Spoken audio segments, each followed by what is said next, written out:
Okay, here we are to get another picture from the International Space Station via 2-meter radio.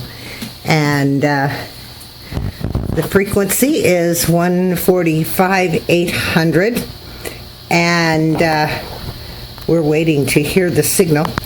The tracker for the space station that we are using is G-Predict Amateur, easily found on the internet. And the G-Predict is the name. Amateur is what kind of satellite I'm tracking.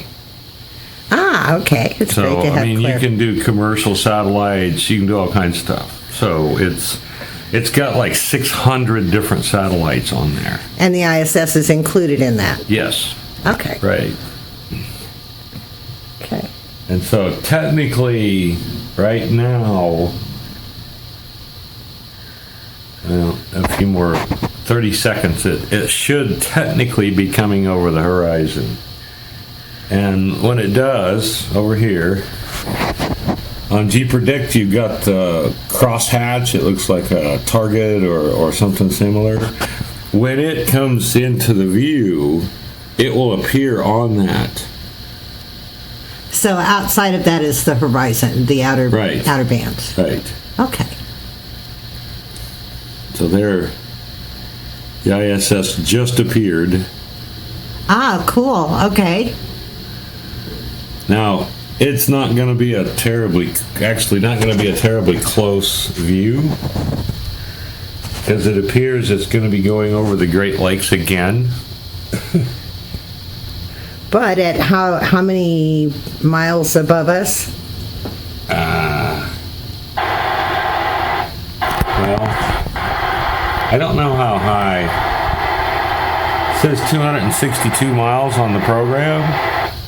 I'm not sure about that, but I think that's correct. Okay.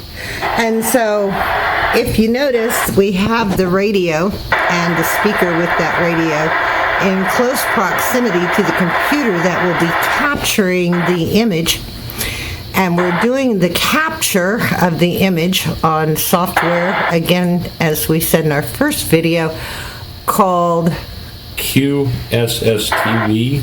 QSSTV for Linux. There are versions of this for Windows. I'm sure you can Google SSTV for whatever operating system you are using.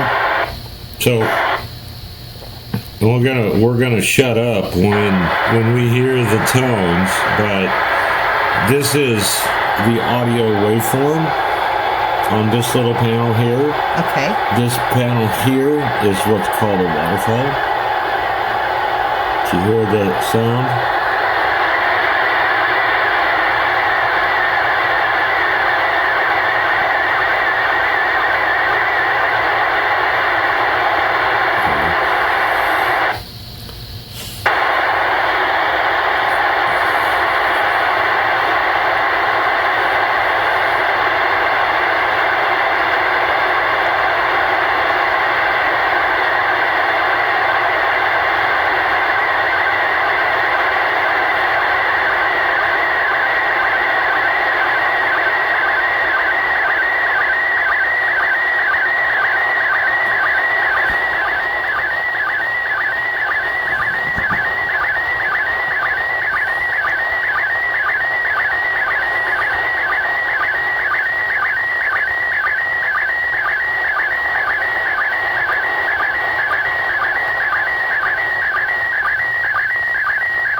Steve is giving this a title and saving it. Saving what it is.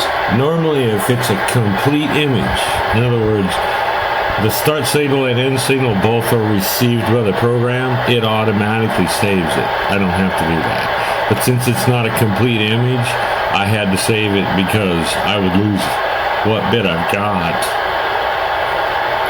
Now, granted, it's not a complete image, but to me, it's been received from the space station, so that's cool.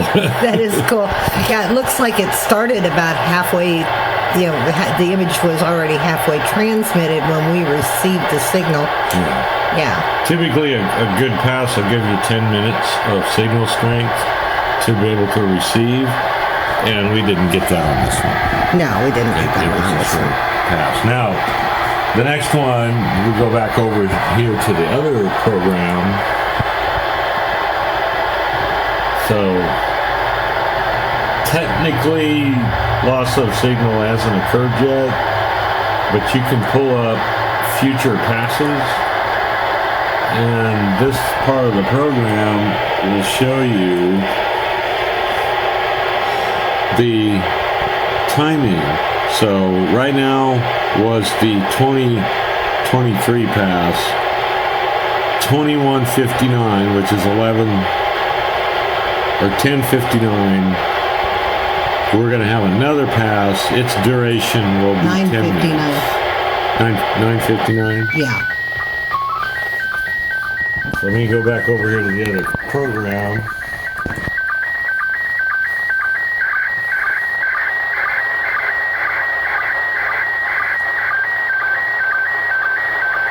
And on a good pass, they'll send a signal more than once.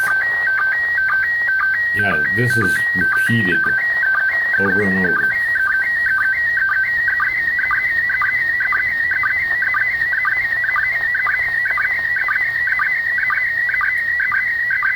Now, as with any satellite, when it's done, it's gone. Yeah.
think that's I'm it. thinking that's it, yeah.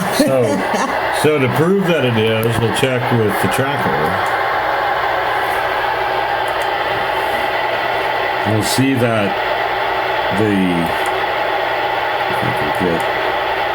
I just selected that white and the blue mark, SGF is home. When we're at the edge or outside of that tracker, it's no longer visible to us. Across the horizon. Yeah, and it just disappeared off the grid below. So when we have the next pass, an interesting fact is at a little bit before 10, we should see it in the sky. it should be like a bright star that comes up out of the horizon and goes really fast and then blinks out. Now, we've seen that here a couple of times, but this time when it's doing it, it's going to be transmitting signal to us on the ham band. So it's pretty exciting.